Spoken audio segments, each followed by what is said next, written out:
Okay, we're gonna do a pack dump video, kind of everything that we take whenever we are going fishing and some of the details and little gizmos, gadgets, things we bring, make things easier. Hopefully give you guys some ideas for how to pack or things to bring that you may not have thought of as you guys take out for your travels.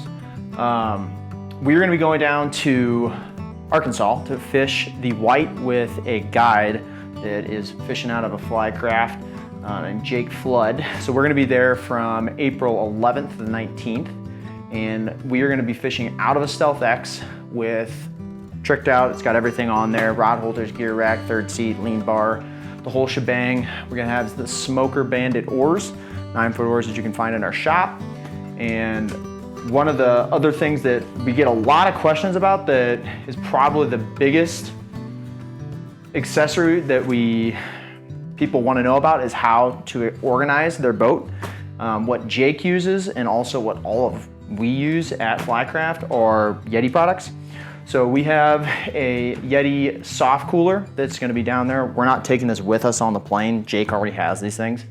So Jake's going to have a couple of soft coolers that we'll be using, which are primo for day trips like we're going to be doing. And then the Yeti Go Box. This is the absolute best box you can get on the market for a fly box in a boat. There's nothing better, there's no better boat box than anything we have. I mean, most of us at the shop have a couple $1,000s worth of flies in our bag at all time. And yes, you can go to Shields, Sportsman's, someplace in the country, and your local sporting goods store, and find a $10 box. But when you've got as much equipment, lines, reels, flies, and things, having something that's gasketed, sealed, and you can even lock it in your boat with non-slip skips on the bottom here, it is just primo, and it slides perfectly underneath the front of the seat in the X and guide, and just behind the two-man seat for the front fishermen's. So this is primo. We're gonna get a lot of use out of these down there, but these are some of the tools that are just gonna be there waiting for us that aren't as pertinent to what we're actually gonna be bringing with us on the plane to go to Cotter. So we'll pull those out. We're gonna be flying into Fayetteville, and then we'll be renting a car and driving to Cotter to meet up with Jake there. But we have my checked bag, the stuff that I'm gonna have on my back, and what I'm gonna be wearing on my body going down, and we'll just kind of rip these apart and let you know what we're kind of bringing as a rough guideline. So I have this is a large Eddie Bauer bag that has a split on the bottom and the top. This is pretty great. Sims makes a super quality product, does the same thing if you're in the market for one. And there is a bottom section that breaks away from the top. There's other companies that make bags like these, but some are waterproof, so you can put wet waders, you can put your wading boots, anything that you may need that you want to keep separated from all your other things. Those are great systems, and I actually use this not just when I fly. This is anytime we go on a fishing trip, I take this with me, and I basically pick it up because it's got my stuff in it at all times, and I toss it in the car and I'm ready to go. When I fly though, I do break up the rods that I bring. So we have 5 through 8 weight rods that I'm bringing for this trip. We're gonna be doing everything from tiny dry flies all the way to throw in huge streamers for monster brown trout. So I tend to separate the rods that I'm not gonna be using as much or aren't as pertinent as the ones that I know I will be getting the most use out of while we're down there. So in this situation, I've got an 8 weight Orvis Clearwater in my bag with a Scott Radiant 6 weight, 9-foot, with a Reddington Rise reel with a SA NPX 6 weight line, and just a kind of standard Rio gold line there, and a nice Ross Gunnison reel for the rods that are going to be going into the checked bag. I also get extremely cold all the time. It's supposed to be beautiful there, but I am cold constantly. So I have a puffy vest. I have a larger puffy that I'll wear early mornings because it's supposed to be chill in the morning and then get progressively warmer throughout the day. I also have gloves because my hands can never get warm. So that's what I have in kind of the bottom section of the bag. And then up top is where I carry all my wading things that I need. This can fit a rising lunker net if you break it apart. So that is also something I've traveled with in here. We sell those in the shop as well. But I've got wading boots. I have the Prowlers, the updated Prowlers from Redington that are amazing. I think they're a serious upgrade from the first Prowler that they had. So I rock those. And then I've got the Redington Sonic HD waders. I've been using these for quite a few years and they're pretty much my go-to. And then I have my actual pack that we are fishing with. So most of what we're gonna be doing is floating, but my family also lives in North Arkansas. So we will probably be doing some walking and wade stuff later that weekend when we're done filming and I'm just hanging out with my family. So this will be perfect for that. But the Gunnison Gorge pack is what I use. I've got tippet, anywhere from 2 to 7, spooled up and ready to go. And then I have standard stuff in here from nippers, forceps, bobbers, indicators, strike, weight, anything you may need. And then this is where I have the bulk of my flies. I keep them together with my check bag. I do take flies that we're going to be using that are pretty common, just kind of like general flies that you can use anywhere at any time. I take that with this bag, so that if for some reason this bag does get lost, I do have true rods I can use, I do have flies, I do have leaders and things that I can use if I am separated this from a certain period of time. But I got 3 different fly boxes going from small dries to large streamers to medium streamers, anything in between. Additional tippet, an absurd amount of leaders that go with me every single trip, and sunscreen. The guy as pale as I am, I pretty much don't go anywhere without it. So that's what I have in just our small kind of walk and wade pack. This is a good bag for in the boat. You can clip it around the front seat. It just kind of hangs if you need it. If you don't have a boat box and you want something that you can kind of be versatile with, this is a sweet bag. We use it a lot. So that is what I have for checked, and then what we're gonna be doing for actual carry-ons. Flycraft hat. I also have tucked away a second pair of polarized sunglasses. So these are the Smith's High Waters. I'm a huge fan. They're extremely light. They can cut through any glare, and they are glorious. So I have a second pair of these tucked away in there as well. So if one gets lost, I do have another pair, along with Flycraft hat. And then in this bag, I have a change of clothes, and on that bottom section of the checked, I always have 2 or 3 pairs of clothes there as well. But in here we have a 5-weight rod. So I got a Sage X with a Sage reel and another SA MPX line on there. And then the 7-weight we're using is a Redington Predator with a Rise reel and the streamer line from Redington.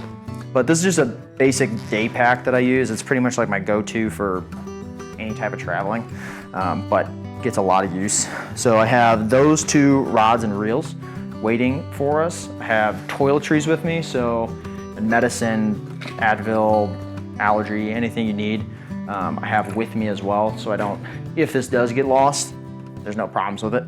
It's with me and I don't have to be concerned about losing it. But a typical outfit for a trip like this, and most of what we do throughout the year, is I have some type of nylon pants that just quick dry, are really easy to get wet, but also wick moisture out really quickly.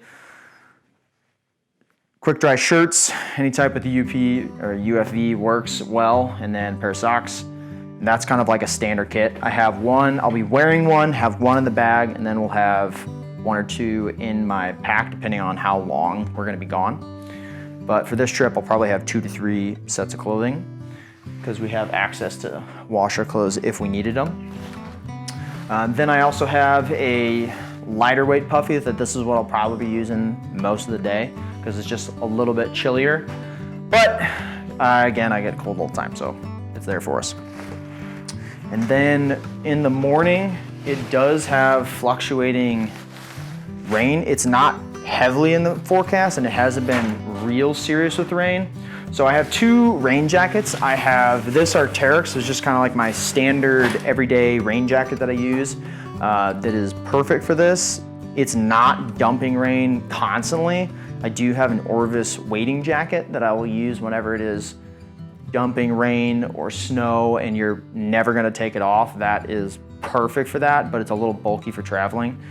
So this works really well. It tucks up nice and small and I can just tick it in my back.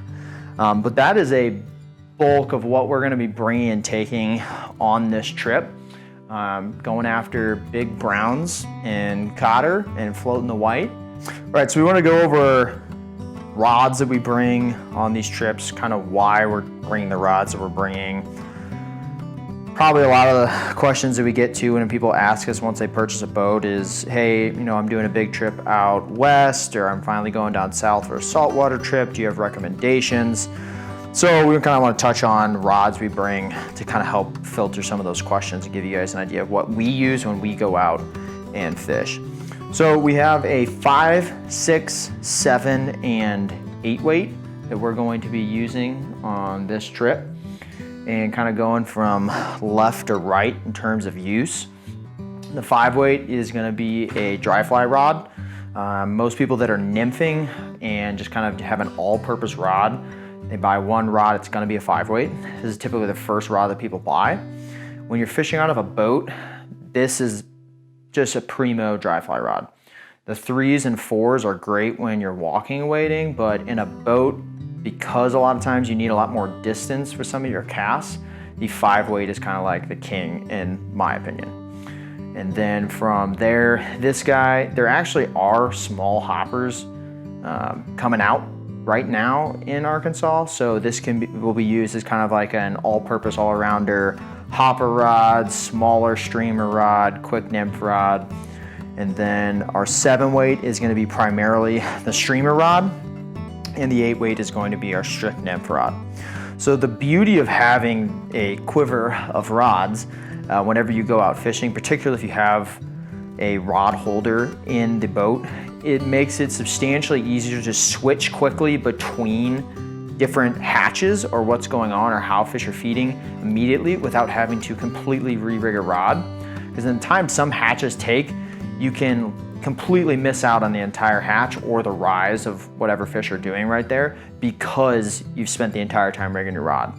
So if you're nymphing, you're having success, but then all of a sudden you start seeing fish rising for blue-wing olives or caddis hatch or whatever it is, then you can just set this down and immediately pick this rod up because you know caddis have been popping at a certain time. Then you can just grab this guy and start casting right away, immediately during the hatch. So for the 5 weight that I'm going to be bringing as kind of the dry fly rod, this is a Sage X. It's an 8-foot 6-inch Sage X, and then it's going to be paired kind of with a Sage Spectrum and a 5 to 6 reel. It's going to have a 5 weight MPX from SA, and one of the nice things I like about the MPX, as I have on this 6 weight as well, is it's a half heavy. So it helps bend these faster action rods a little bit better for me in my casting style.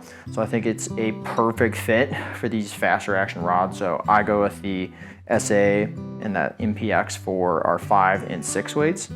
So that's kind of takes care of the dry fly rod. For kind of my all-purpose, foam, smaller streamer rod is going to be the Scott Radian. This is a 9-foot and a 6 weight.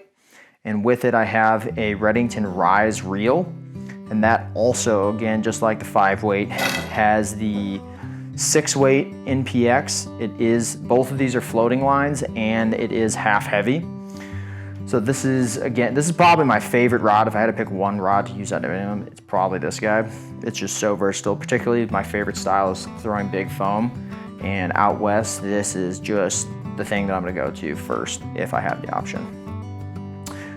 When you go to Cotter specifically, the big thing you're trying to chase is streamer eats. So we have the Predator. This is always gonna be set up as a streamer rod. This is 7 weight, it's a 9 foot. And we have it with same thing with a Rise, just an older version. But it has a 7 weight Rio streamer line on it, which is about a 240 grain 7 weight line for this rod. So this is gonna be primo setup for chasing big browns down in Cotter.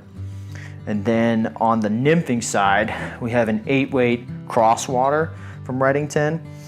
And we have that with a Ross Gunnison G4 with a Rio Gold line and an 8 weight just to pair with this 8 weight rod.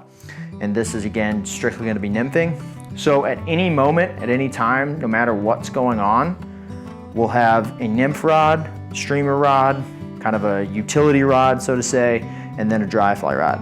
So no matter what's hatching or what's going on, we can quickly pick up a rod that is tailored for that specific incident, and we are ready to go. Even if we have to change flies, we can change flies really quickly, but we don't have to re-rig an entire rod.